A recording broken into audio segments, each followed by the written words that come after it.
Tá bem. Sejam bem-vindas todas as trabalhadoras e trabalhadores domésticos. Sejam bem-vindas todas as trabalhadoras e trabalhadores domésticos de São Paulo. Bienvenidas todas as trabalhadoras e trabalhadores del hogar de São Paulo. Estamos iniciando mais um programa Domésticas em Ação, aqui na Web Rádio Migrantes, na Missão Paz, em São Paulo. Esse programa é uma colaboração da Web Rádio Migrantes com o Sindicato dos Trabalhadores Domésticos do município de São Paulo. No programa da semana, temos a honra de receber Nair Jane de Castro, vice-presidenta do Sindicato das Trabalhadoras Domésticas de Nova Iguaçu e uma lutadora, uma histórica da luta das trabalhadoras domésticas no Brasil. Seja bem-vinda, dona Nair, ao nosso programa. Muito obrigada. É um prazer estar aqui. Espero poder contribuir. Muito obrigado. E Alô? também recebemos dona Diana Solis Soria de Garcia, diretora aqui do Departamento Doméstica Migrante Indígena do Sindicato dos Trabalhadores Domésticos do município de São Paulo. Como vai, dona Diana? Parabéns. Muito Tudo bom. bem? Boa noite, Caetano. Boa noite, dona Nair. Boa noite a todos. Estamos aqui gravando um programa Domésticas em Ação. Muito obrigada. Eu tenho muito prazer de estar participando. Vamos só ver se a gente consegue levar isso aí até o fim. Vamos sim. A gente teve alguns probleminhas técnicos aqui no começo, mas vai dar certo. Bem, dona Nair, Tá como a gente sabe aqui, a senhora é uma das grandes expoentes assim, da luta das trabalhadoras domésticas aqui no Brasil. Eu queria saber do começo da senhora, como que foi o início da sua vida enquanto trabalhadora doméstica? Como é que foi a senhora começando enquanto trabalhadora doméstica? Olha só, eu hoje, já bem velhinha, já não mais estou na luta, mas eu continuo lutando aí com as companheiras, né? Porque a gente não pode... Aí, olha, tá vendo a briga? É que aqui está chovendo e as crianças na chuva, né? Porque aqui é um pedaço de família, todo mundo junto. Mas, então, é isso, viu? Eu comecei a trabalhar com 9 anos de idade e a luta foi bastante difícil, porque de 9 anos até 21, eu não tinha salário, não, porque não tinha lei, não tinha nada, mas eu era muito bem tratada na casa, e lá eu estudei, lá eu aprendi, eu digo para vocês que eu aprendi tudo que eu sei hoje, com os direitos, com tudo, eu aprendi lá. Foi muito bom. Por que não vai o meu lixo? Foi muito bom essa iniciativa. Depois, eu fui para um outro trabalho, quando já as crianças tinham crescido, já não dava mais para mim trabalhar naquela casa, eu fui para outro lugar. E, nesse outro lugar, eu também ainda não tinha lei, mas eu tinha salário. Então, foi bom. A lei chegou em 1972. Lá eu já estava entrando nela, porque eu não conhecia o movimento de empregadas domésticas no Brasil, nem fora, né? Mas sempre a gente tinha reuniões, porque na JOC sempre fazia reuniões para a gente, explicando que a gente não deveria dizer sim, sim a tudo e pensar muito bem na hora das respostas. Então, a gente já tinha assim, uma noção de que a gente tinha algum direito. Bom, eu fiquei nessa segunda casa, a minha carteira profissional só tem esta assinatura. De 1973, que veio a lei, eu já estava há 14 anos na casa. Aí veio a lei e eu, então, fiquei ainda mais muitos anos lá. Mas aí entrei para a categoria das domésticas, porque aí eu conheci e comecei, então, a participar, né? Podia pegar o meu, está ali fora. Desculpa aqui, mas o pessoal levando o lixo lá para baixo e perguntando para mim onde está o meu, viu? Mas, então, foi interessante isso aí. Olha, chama sua mãe para sua mãe ver isso aqui para mim. Foi interessante o início. Chama tua mãe para mim. Foi interessante o início da minha carreira, porque um dia, passeando pela rua, eu vi um papelzinho no chão escrito: minha patroa é a mais bonita. Que patroa é mais bonita é essa? Eu aí não conhecia a categoria de doméstica, não conhecia o movimento. Eu peguei aquele papel e tinha um programa que o falecido Flávio Cavalcante estava fazendo, elegendo uma patroa. Em vez de estar elegendo a doméstica, não, estava elegendo a patroa. E tinha muita gente. Eu resolvi chegar até lá para ver o que era aquilo. E quando cheguei, verifiquei que era um programa de festa, de um programa bonito. Tá bom, lá fui eu e com acho que não. Vê aqui, é porque entrou isso aqui, eu não sei o que é isso na frente aí, eu não sei. Mas saiu da reunião? Não, não saiu da reunião, não. A gente Aí, está me ouvindo? Tá? Sim, sim. Então, estamos escutando, André. Muito bem. Aí eu fui para... Obrigado, querida. Eu fui para o programa lá da minha patroa é a mais bonita e conheci as meninas que trabalhavam na época na Associação de Trabalhadores Domésticos do município não era município, era do estado do Rio de Janeiro, porque não tinha outra associação. E eu foi muito bom, porque eu comecei a trabalhar. Em 1973, eu já era presidenta dessa Associação Profissional de Empregadas Domésticas do Rio de Janeiro. E nessa associação, eu comecei, então, a luta aí junto com outras companheiras para que os direitos da doméstica viessem inteiro, porque eu sempre digo, direito da doméstica é uma coxa de retalho, porque cada vez vinha um pedacinho, nunca veio inteiro. Mas o importante é que veio. Começou em 72 e agora, em 2015, veio a PEC que deu todos os direitos. Agora, deu todos os direitos. Agora, se você sabe se eles são cumpridos, infelizmente, a gente sabe que não. A luta tem que continuar muito forte agora, principalmente porque o Brasil é grande, agora já está internacionalmente, todo mundo lá fora, né? Do qual também eu participei. Então, eu sou a fundadora do Sindicato do Rio de Janeiro e, na época, a gente ajudou a fundar também o Sindicato de Nova Iguaçu, onde hoje eu estou e do qual eu sou a vice-presidenta. Acho que termina esse ano porque tem eleição esse ano. E como eu já estou muito velha, aí então tem que dar lugar para as meninas jovens, porque precisa trabalhar, precisa de gente que corra para lá e para cá, porque eu não corro mais. Eu agora ando de bengala, ó. De bengala eu caminho, de bengala eu vou. Mas eu sempre disse para as companheiras, a gente não pode dizer amém, amém, amém. A gente tem que aprender a dialogar, e a gente tem que conversar com os patrões, porque às vezes não é fácil, não, viu? Às vezes não é fácil. E hoje eu estou muito preocupada com esses trabalhos, essas pessoas que estão aparecendo aí, que estavam confinadas nas casas dos patrões. Esse último aí desse pastor, a menina, não sei quantos anos lá, isso aí dá preocupação para a gente.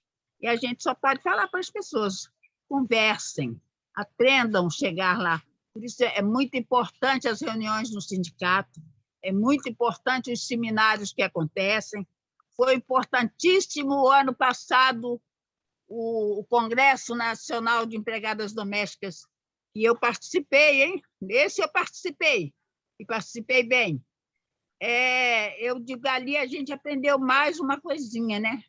Não pode ir para lá, simplesmente foi, e aceitar o salário que o patrão quer pagar, não, tem que combinar salário direito. E o mais importante são as carteiras, né, gente? Carteira tem que ser assinada, não pode trabalhar sem carteira assinada. Eu ouvi muito, quando eu era mais jovem, as pessoas me dizerem assim: ah, dona Nairjane, a senhora diz que a gente não pode dizer, ficar calada nem, e aceitar tudo, mas e se a gente ficar sem emprego? A senhora vai dar emprego para a gente? A gente sabia que isso aí não era possível, né? Então, isso aí é o quê? A falta de consciência, as pessoas que não estão bem informadas e que não procuram ser informadas. Mas aí, São Paulo, Rio, Recife, Rio Grande do Sul, foi expandindo, Minas Gerais, e aí foram criando as associações. Em 1985, a gente foi lutar lá em Brasília para poder a doméstica estar na Constituição, né? Foi um período... Esse é um ponto que eu queria saber da senhora, que é uma parte da história das trabalhadoras domésticas que volta e meia a gente fala, mas eu queria escutar mesmo de alguém que estava lá em Brasília. Como é que foi esse momento de lutar pelas trabalhadoras domésticas durante a Assembleia Constituinte? Foi muito difícil, viu? Ninguém precisa pensar que foi fácil, não. Foi muito difícil. O pessoal dizia assim para mim: você não trabalha? Eu trabalho, mas eu tenho um acordo com a minha patroa. Eu não tenho férias, porque quando eu preciso estar aqui em Brasília ou fora do país, eu posso dizer tantos dias que era de férias, eram 30 dias. Eu tenho férias, então eu vou estar lá. Então, eu conseguia fazer isso, mas não era fácil entrar lá. A gente contou muito na Constituinte com a Jaqueline Pitangui, que era presidenta do Conselho Nacional das Mulheres, e ela ajudou muito as domésticas nessa época, porque a gente não tinha lugar para ficar, e ela sempre arranjava um hotelzinho barato e nos colocava lá. Isso aí, a gente ficava lá em Brasília. Na hora de entrar naquele congresso, era uma guerra, porque eu chamava aqueles tomadores de conta lá de jamantas, porque eles eram umas verdadeiras jamantas, eles não queriam deixar a gente entrar. E um dia um falou para mim assim: a senhora quer entrar? Vai entrar, mas não vai sair. Eu falei para ele: quem falou para o senhor que eu quero sair? Eu quero ficar aqui até o final. E foi nesse dia que eu estava lá no Guará, numa creche, dormindo num papelão, porque não tinha colchonete para todo mundo, mas estava bem. As meninas que tinham problemas estavam na casa da Benedita. A Benedita sempre foi uma parceira, que a Benedita é ex-empregada doméstica também, então ela não esqueceu isso, não. Então, ela sempre ajudou, sempre estava conosco lá. E, na época da Constituinte, nós fizemos um acordo. Nós vamos chegar aí em Brasília. Chegaram umas 300 domésticas, numa vez só. São Paulo, Rio, Brasil inteiro. E quando nós chegamos, um sol escaldante naquele verde ali da esplanada, de repente, lá vem a Bené. Meu Deus do céu, o que é que vocês estão fazendo aqui? Eu disse: você não tem agenda, não? Esqueceu que tínhamos marcado hoje aqui em Brasília? Mas não sei o quê, não interessa, nós vamos querer entrar aí. E aí ela disse: tá bem, então forme uma comissão e vamos lá perguntar se o doutor Ulisses Guimarães vai receber vocês. E assim nós fizemos a Lenira Maria de Carvalho, uma lutadora que se foi há pouco tempo, né? Eu, a Anazir Maria de Oliveira, aqui do Rio de Janeiro, a Isabel Cleto, aí de São Paulo, outras companheiras lá do Rio Grande do Sul, as meninas de Minas Gerais, a gente conseguiu, aí conseguimos entrar. Eu achei muito engraçado essa época, porque eu caminhava e atrás de mim vinha uma moça. De repente, ela bateu no meu ombro e disse assim para mim: vocês estão querendo o quê? Falar com Ulisses Guimarães? Ele vai rasgar o papel na cara de vocês e vai jogar no lixo. Falei para ela: o problema é dele. Nós temos uma carta para entregar a ele e vamos entregar. Se ele vai jogar no lixo, não é conosco. Vamos ver. E aí nós fomos, lá estava a Benedita, lá estava o Ulisses Guimarães, o Franco Montoro e outros. Chegou com a imprensa, mas muita imprensa mesmo. A gente entregou a carta, a Lenira leu a carta e ele olhou para todas nós e disse assim: vocês são como umas formiguinhas, porque coragem para chegar aqui e conseguir entrar, aí abriram, viu? Aí abriram a comissão para todas as domésticas entrarem, ninguém ficou de fora, todo mundo entrou. Nós já estávamos lá, mas aí todo mundo entrou, todo mundo assistiu. Depois nós visitamos outras comissões, todo mundo nos recebeu muito bem, e ele falou o seguinte: olha, não é para falar não, viu? O trabalho de formiguinha é sempre continuado, e vocês têm que continuar a trabalhar, têm que continuar a luta se vocês querem alcançar alguma coisa. Isso foram palavras do Dr. Ulisses Guimarães em 1987. 1987, que era a Constituinte. E foi muito importante isso aí para a gente, viu? Porque eu acho que deu força para quem queria, que já nós não íamos parar mesmo, mas deu força para a gente. E aí veio, a gente trabalhou, aí veio a Constituição, né? E nós fomos, eu digo que eu morava mais em Brasília do que no Rio de Janeiro, porque depois disso, a imprensa, no dia seguinte, não falou nada conosco, não colocou uma nota, não disse que tinha trabalhadora doméstica. Aí todo mundo voltou para os seus estados e eu fiquei, uma colega da Bahia, a Creuza Maria de Oliveira ficou, Creuza, uma menina do Paraná, e uma menina que tem aqui hoje, que eu chamava de mascote, a Josefa Faustino. Nós ficamos às 4. Nós tínhamos uma blusa intitulada ali: o nosso trabalho doméstico é trabalho. E quando nós não tínhamos sido mencionadas naquela festa do Ulisses Guimarães, uma tarde tinha o Jair Meneghelli, aí de São Paulo, que era de um sindicato, e tinha uma eleição. E eu, quando vi, falei: Meneghelli, como é que está? Deus te abençoe. A sobrinha Sabina. Como é que está aí? Vocês ganharam? Aí a imprensa veio, toda a imprensa, e aquela coisa, o Jair Meneghelli começou. No dia seguinte, nós éramos 4 domésticas lá. No dia seguinte, o jornal disse que era 100. A gente riu muito, porque falei: onde é que eles viram 100 domésticas aqui? Agora somos 4.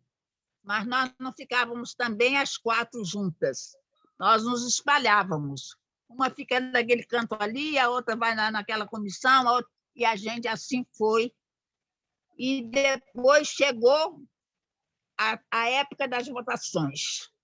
A época das votações foi um calvário para a categoria, porque a gente tinha problemas de alimentação, a gente tinha problemas de ficar lá em Brasília, e a gente ficava. E a gente saía, às vezes, daquele congresso, 2h30 da madrugada, 3h30, e as parlamentares do nosso lado faziam vaquinha para pagar táxi para levar a gente de volta, porque não tinha mais ônibus. E aí assim foi. E no dia da votação, nós saímos lá do plenário às 3h45 da manhã. Não tinham votado a lei da doméstica. Nós fomos embora. Quando voltamos no dia seguinte, estava tudo aberto. E eu disse, ué, o que houve? E aí eu vi um rapazinho pequenininho começou a andar atrás da gente. Olhei, vi todas as lideranças fechadas. Falei, gente, cadê? Aí cheguei lá embaixo, na liderança do PT, tinha uma menina batendo máquina. Falei, minha filha, o que aconteceu aqui? A gente saiu às 3h45 da manhã daqui e agora a gente volta? Aí o pequeno, que estava atrás, bateu no meu ombro. Eles achavam que eu era a líder. Eu não era a líder, não. A líder, ali todo mundo era igual. Mas eles sempre falavam comigo. Aí falou para mim, o que a senhora está procurando? Eu falei, meu filho, saímos às 3h45 daqui, não tinham votado o ponto da doméstica na Constituinte. A resposta dele foi a seguinte, 5h da manhã eles cochilaram e votou tudo. Falei, como é que é? 5h da manhã cochilaram e votou tudo. Falei, votou, vocês têm todos os direitos. Falei, nós temos todos os direitos? Tem. Falei, quem é você? Aí ele disse, eu sou correspondente do JB do Rio de Janeiro. Aí, tá bom, fui procurar o pessoal da Bené, porque já tinha ido todo mundo embora, e nós também voltamos, cada um para os seus estados, e eu voltei para o Rio de Janeiro. Quando voltei para o Rio de Janeiro, aquela coisa horrorosa de imprensa, que não dava tempo, eu trabalhava e tinha que atender a imprensa. E a minha patroa, nessa coisa aí, gostava muito, todo mundo achava que ela era uma patroa 1000, porque ela me liberava para a imprensa, se tivesse que ficar o dia todo fora, ela não ficava zangada, não. Podia ir, porque a imprensa, no dia seguinte, dizia assim, que patroa boa você tem. Eu digo assim, não vou dizer que ela é ruim, porque eu fiquei 37 anos na casa dela, saí só depois que ela, o marido e a mãe tinham morrido. Aí eu decidi que eu não ia mais ser doméstica fixa, não. Fiz 2 cursos de cuidadora e fui cuidar de pessoas. Trabalhei ainda 12 anos como cuidadora e depois resolvi realmente parar de trabalhar assim, só fazia de vez em quando ia na Casa de Saúde Samaritano, lá em Botafogo, fazia umas folgas das companheiras, mas não mais fixa como doméstica em casa de ninguém. Mas foi esta aí a luta para a gente conseguir. Só que depois, como aconteceu na época que da primeira lei 8589, de 72, todo mundo ficou muito eufórico, que a gente não tinha tempo nem para tomar um copo d'água para atender todo mundo. E nessa época lá, a gente descobriu que, em 72, quando veio a lei, a patroa podia assinar a carteira, mas era como o ponto facultativo do Fernando Henrique. Ela podia assinar a carteira, tinha que estar constando lá um salário, mas não precisava pagar este salário. E quando as pessoas começaram a descobrir isso, pronto, voltou a luta. Que negócio é esse? Vou ter a minha carteira assinada e não vou ganhar o que está na carteira? Aí começou uma luta grande para fazer valer o que estava escrito. E conseguimos.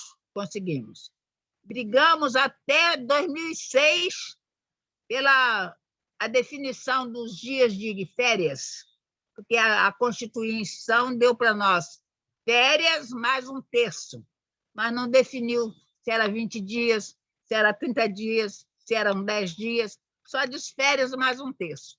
E aí a gente brigava muito com os advogados, porque os advogados continuavam achando que as férias continuavam 20 dias. Até que, quando o presidente Lula, em 2006, instituiu aquela lei 11.324, e nessa lei ele definiu, retroagindo de 1993 para cá, as férias seriam 30 dias corridos. Mas custou chegar aí, mas chegou. Depois disso, a gente ainda teve muitos ajustes, muitos vai e vens, mas, felizmente, a gente conseguiu a definição. E aí foi bom, foi um tempo que ajudou. Eu acho que fica claro que foi uma trajetória muito, muito intensa e muito bonita, né? A trajetória de luta, né, pelos direitos. Mas um outro ponto que eu queria escutar um pouco da senhora foi sobre a luta das trabalhadoras a nível internacional. Porque a senhora também foi uma das fundadoras da CONLATRAL, né, da Confederação Latino-Americana. Onde que surgiu essa necessidade ou essa ideia de, olha, as trabalhadoras da América Latina têm que se unir?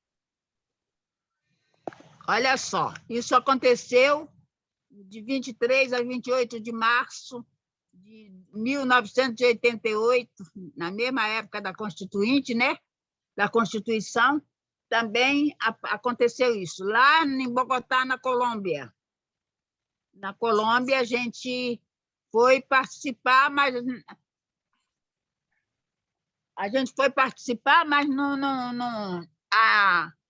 a ordem que a gente levou do Brasil era que não aceitasse nenhum cargo, se tivesse algum cargo lá para a gente aceitar.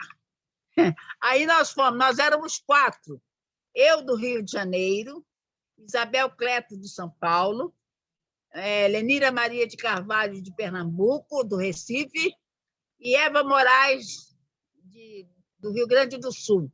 Hoje só tenho eu e a Eva.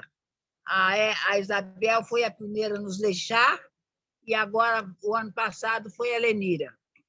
Mas, quando nós já estávamos lá, aconteceu o seguinte: as 3, todo mundo me ouvia conversar. Aí lá eu conheci a Mary Garcia Castro, que era assessora lá junto com a Ida Moreno do Chile, com a Elza Chaney lá dos Estados Unidos. Elas estavam comandando. Tá bom. O comando... Oi, meu amor. Tudo bom, querido? Você? Sobrinho passando, que não deixa de falar comigo. Aí, as meninas falaram para mim, né, Jane, se nós formos convidadas, aí descobrimos que eles queriam criar uma organização para lutar internacionalmente e não ficar só nos países. Se uma de nós for escolhida, a gente aceita e, quando chegar no Brasil, a gente resolve. Eu disse, vocês estão falando verdade? Estamos? Então, tá bom. Então, tá bem, já que é assim. Eu estou escura porque eu estou no vento, viu? Porque é só aqui que o coisa está funcionando. Então, eu não posso sair daqui, não. Não tem lâmpada aqui onde eu estou, não. Mas tá bom. Aí, aconteceu que eu fui eleita secretária de organização da primeira etapa da Confederação Latino-Americana e do Caribe de Trabalhadoras Domésticas, Trabalhadora de Hogar. Foi muito importante. Tinham 11 países e elegeram 7 secretarias. E a Secretaria do Brasil, eu, Nair Jane, fui a primeira brasileira a ter que responder por um serviço de organização internacional. Nós tínhamos uma assessora aqui no Rio de Janeiro, Odete Azevedo Soares, e ela falava muito para mim, Nair Jane, não pode, porque você não fala espanhol e o idioma é importante. Eu digo, eu vou estudar. Não fala, eu vou falar portunhol e vamos que vamos. E aí, mas depois ela falava isso, mas ela me ajudava muito. Quando chegava a correspondência, ela traduzia tudo para mim, e a gente foi aí. Em 1993, eu fui eleita secretária de Direitos Humanos de novo. Aí a Creuza já estava comigo, mas a Creuza não, a Creuza só depois que a Creuza foi. De novo foi muito bom. Veio 1995, quarta Conferência Mundial da Mulher na China. E o pessoal dizia assim, puxa vida, não tem uma doméstica brasileira representando o país? Aí chegou o convite da Unifem, que me bancava nessa época, me convidando para participar, representando não o Brasil, mas a América Latina no seu todo. Gente, eu parei e falei, como é que eu vou representar a América Latina? Eu sei o Brasil. E era a época de Fernando Collor aqui. Eu falei, não, ele já tinha ido, era Fernando Henrique.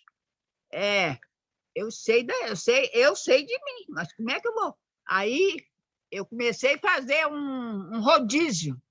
E fui para a Argentina, fui para o Paraguai, fui para o Uruguai, fui para a Colômbia de volta, fui para o México. Aí conversando, para poder saber um pouco dos países. E fui embora. Ainda tenho meu crachá guardado hoje, com muito carinho. Fui embora, representante da América Latina. Lá em Pequim, né, todo mundo dizia para mim, como é que você vai ver? Ninguém fala, você não fala inglês? Eu digo, não se preocupa não, eu me viro. E realmente foi muito bom, viu? Lá a gente foi se juntando, aí foi descobrindo que tinha empregadas domésticas de Portugal, empregadas domésticas da Inglaterra, empregadas domésticas que diz que não tinha nos Estados Unidos, e estava lá. Eu, meu filho, estava lá, todo mundo. Criamos uma associação internacional de trabalhadoras domésticas, que eu não sei se persiste ainda hoje, mas eu acho que sim. Foi muito interessante. Eu digo para vocês, viu? Foi um período extraordinário. A gente aprendeu, a gente passou um pouco das nossas dificuldades e cheguei de volta ao Brasil. Assim, a imprensa não me dava sossego, porque queria saber tudo, e foi importante. E eu continuei até 96, quando eu passei a minha secretaria para a menina aí de São Paulo, de Campinas, a Terezinha Silva de Campinas. Aí foi bom. E aí já foi votado, foi o Brasil inteiro reuniu, fez uma assembleia, e a Terezinha foi, e depois a Creuza. Então, foi bom.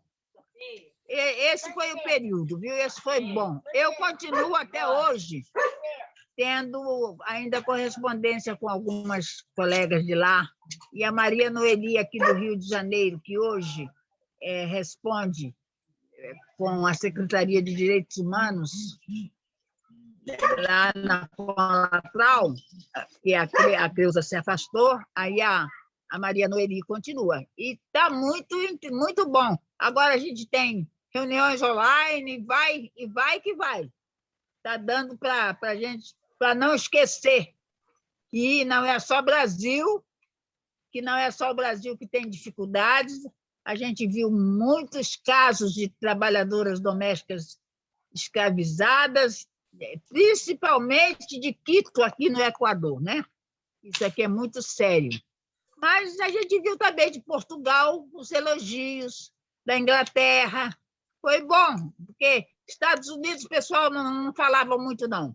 Mas desses outros países foi muito bom. Então, foi essa a minha participação lá até 1996, que aí eu terminei, encerrei a minha participação. Mas ainda viajei depois, agora que eu não viajo mais, porque agora de Bengala, Deus me livre, é muito complicado, viu? Mas aqui no Brasil ainda vou.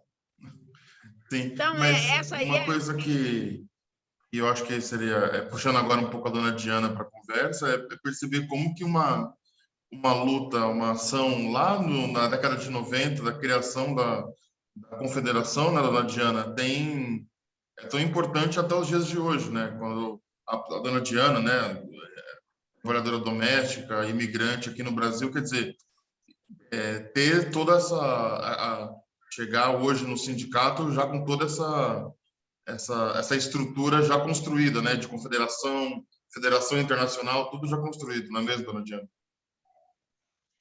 Eu estou parabenizando ela, viu? Porque eu não sabia do trabalho dela. Fiquei assim, como é? Quem é essa moça? Quem é essa jovem? Fala aí, Diana. Bom, doña Naira, a senhora é assim, como posso falar, a senhora é um exemplo de trabalhadora, a senhora é uma inspiração para mim e para muitas outras trabalhadoras, que a senhora acaba de mostrar para mim que hoje em dia não existem tanto como mulheres como a senhora. Embora estemos nessa luta, mas a senhora mostrou, nossa, é um livro assim, fazer um livro da senhora seria maravilhoso, a sua história, a sua caminhada, a sua luta, a vontade de defender outras trabalhadoras domésticas, o amor que a senhora mostrou durante esse tempo e ainda mostra com o seu trabalho, porque isso que ainda está na luta aqui no Brasil. Então, para nós que estamos chegando agora, já chegar com como posso falar, com um caminho já andado por vocês. Vocês já criaram e abriram um espaço para a gente. Então, a gente vem aqui mais a juntar-nos, a continuar seu trabalho, o trabalho de outras mulheres como a senhora. Então, para nós é uma coisa maravilhosa, sabe? Eu estou aqui no sindicato desde 2014, praticamente.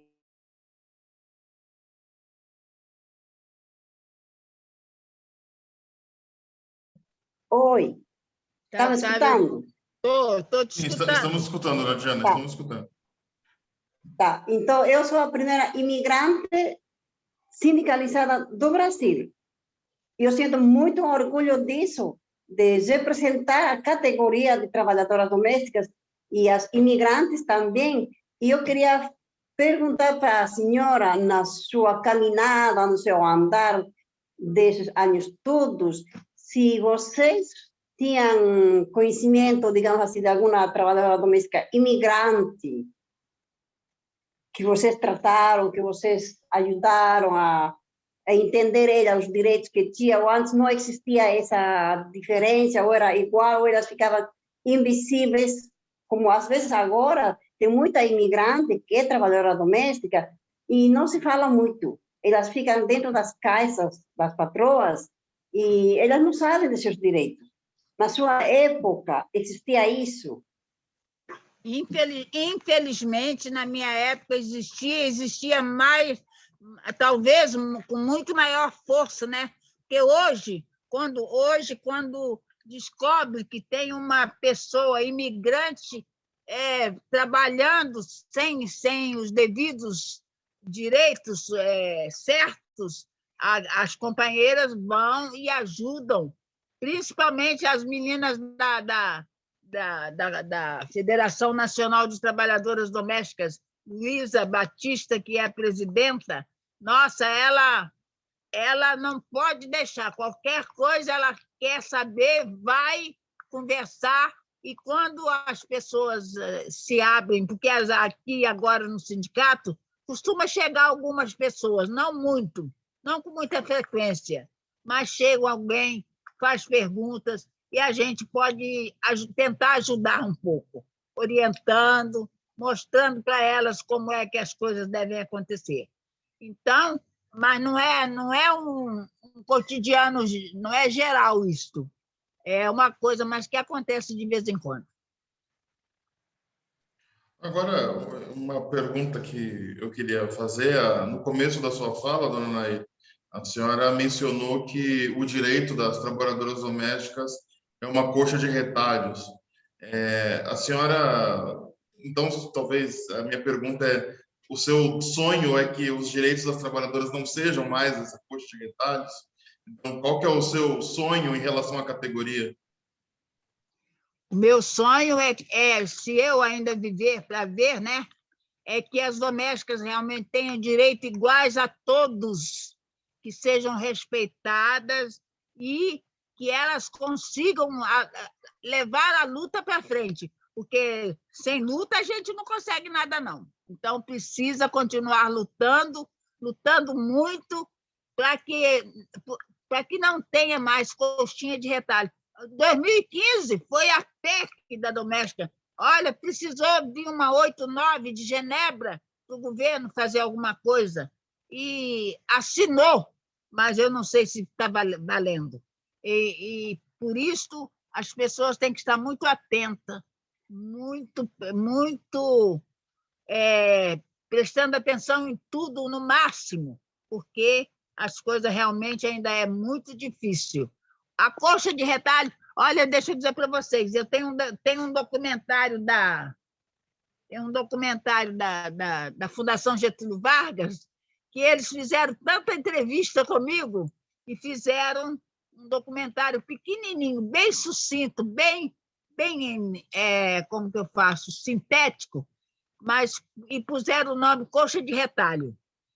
Na semana que vem eu tenho uma entrevista na Rádio Globo, na TV Globo, parece que é Jornal Nacional, não sei o quê, e eles chegaram a mim porque acharam esse documentário, Coxa de Retalho. Tem uns 3 anos. Eu não tenho acesso a ela, eu queria ter um acesso, porque eu digo assim, é pequeno, mas é importante, porque eu estou vendo que o reconhecimento, eu estou aqui chegando aos meus 90 anos em abril, se Deus quiser, e estou vendo, não tem homenagem depois que eu fui. Depois que eu fui. Como a Laudelina Campos, como a Lenira, como outras companheiras que têm o seu nome hoje lembrado na sua luta. Laudelina Campos, não sei se vocês sabem, foi a primeira que fundou a primeira Associação de Empregadas Domésticas em 1936. Eu não a conheci, eu só conheço a história depois.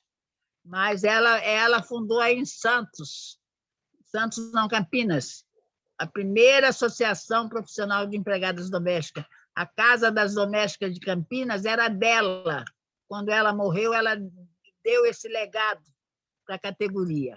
Então, eu acho que foi assim um caminho, uma abertura. Mas quando eu cheguei, não conhecia, não tinha, ninguém falava nada. Agora, de uns 10 anos para cá, foi que começaram a falar na Laudelina Campos de Melo. É muito importante. Mas eu estou feliz porque eu ainda estou aqui. Então, pequenininha ou não, o documentário para mim é muito, muito importante, viu? Porque eu assisti, eu li, eu concordo e discordo de algumas coisas que estão lá, mas estou feliz, estou muito feliz, muito grata, porque foram as pesquisadoras de tanto me fazer perguntas que a Fundação Getúlio Vargas resolveu transformar aquele mundo de, como disse a Diana aí, queriam fazer um livro, resolveram fazer a coxinha de retalho, o documentário. Mas é importante, se vocês tiverem a oportunidade de ver, depois pode fazer um comentário me dizendo se gostou ou não. Com certeza. E eu acho que, como a senhora disse, é necessário relembrar todas as trabalhadoras que foram importantes nessa luta, né? Como a senhora disse, a Isabel Cleto, aqui em São Paulo, é fundamental para entender a luta das trabalhadoras domésticas aqui na cidade de São Paulo também. Então, quando a senhora lembra desse nome, as trabalhadoras aqui da cidade de São Paulo têm que conhecer a Isabel Cleto, por exemplo. Assim como a gente conhece a luta da Creuza, a luta da Laudelina também, né? Isso. A Isabel Cleto, aí em São Paulo, tem também a Djanira, né, que foi presidenta aí do sindicato também, que também já faleceu. E eu digo assim, meu Deus do céu, as minhas amigas estão indo, mas eu estou aqui. Então, dia 15 de abril, estou fazendo 90 anos, se Deus quiser, e aí tá bom. Aí vamos ver como é que as coisas fazem, seguem, caminho que segue. Mas fica também Tá a nossa homenagem para a senhora aqui. Essa entrevista é importante para a gente sim. conhecer também mais, Tá acho que é bom. fundamental. Bem, a gente Tá está bom. se encaminhando para o final do programa e, como sempre, Aham. eu queria pedir uma mensagem da senhora para as trabalhadoras que estiverem nos ouvindo, uma mensagem de esperança, uma A mensagem de minha, luta. a minha mensagem é o seguinte: não desistir nunca. Não desistir nunca. A gente tem que trabalhar e lembrar o seguinte: trabalho doméstico é muito digno. Trabalho doméstico é um trabalho como outro qualquer, desde que o façamos com dignidade, com vontade, com força, e aí todo mundo tem que lembrar disso. Então, para todas as companheiras, lembrando, não desista nunca do seu ideal.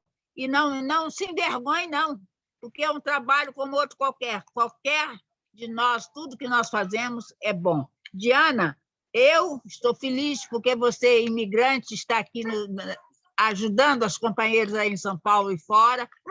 Parabéns para você, que você continue essa luta aí que a gente começou. Não fui eu quem comecei, viu, gente?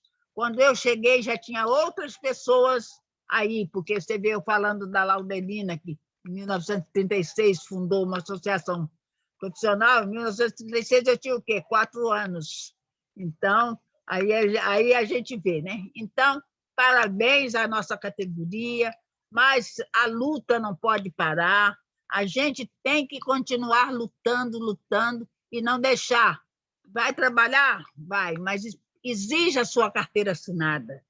Procure fazer o seu trabalho com carinho. Isso é importante. Um beijo grande para todo mundo, uma boa noite. Muito, muito, muito, muito obrigada. Foi muito bom. Espero ter podido contribuir um pouquinho com essa luta que é tão grande, que não termina nunca. E ninguém precisa pensar que vai ficar sem trabalho doméstico, não, porque ninguém fica sem uma doméstica na sua casa. Ainda que seja uma diarista 2, 3 vezes por semana. Tem sempre alguém trabalhando lá. Eu não tenho medo. Então, eu acho que aí todo mundo tem que pensar isso. Não pode deixar ter vergonha, nada disso. Você tem que ter orgulho, andar de cabeça erguida. E, se puder estudar, estude, companheira. Estude. É muito importante. Tá bom? Dona Diana, uma mensagem final, por favor. Bom, só agradecer, né, a dona Nair. Nossa, a dona Nair é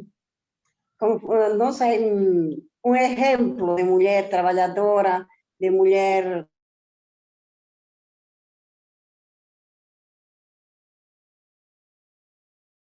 continuidade, e a gente, nossa obrigação é continuar o trabalho que elas deixaram para a gente, porque somos nós que estamos aqui no sindicato, nós que ensinamos às trabalhadoras domésticas, como a Nair falou, os direitos delas, elas não podem aceitar qualquer valor, tem que ser o que está justo na lei, e as imigrantes também, elas têm que falar, reclamar e falar, não, eu tenho os mesmos direitos que a brasileira, ou em qualquer outro lugar. Os direitos são iguais, não tem isso, ou se é preta ou é branca, não interessa, os direitos são iguais. Então, dona Nair me deixou assim, sem palavras, não sei mais o que falar, a senhora é um exemplo, eu prometo continuar trabalhando, tá?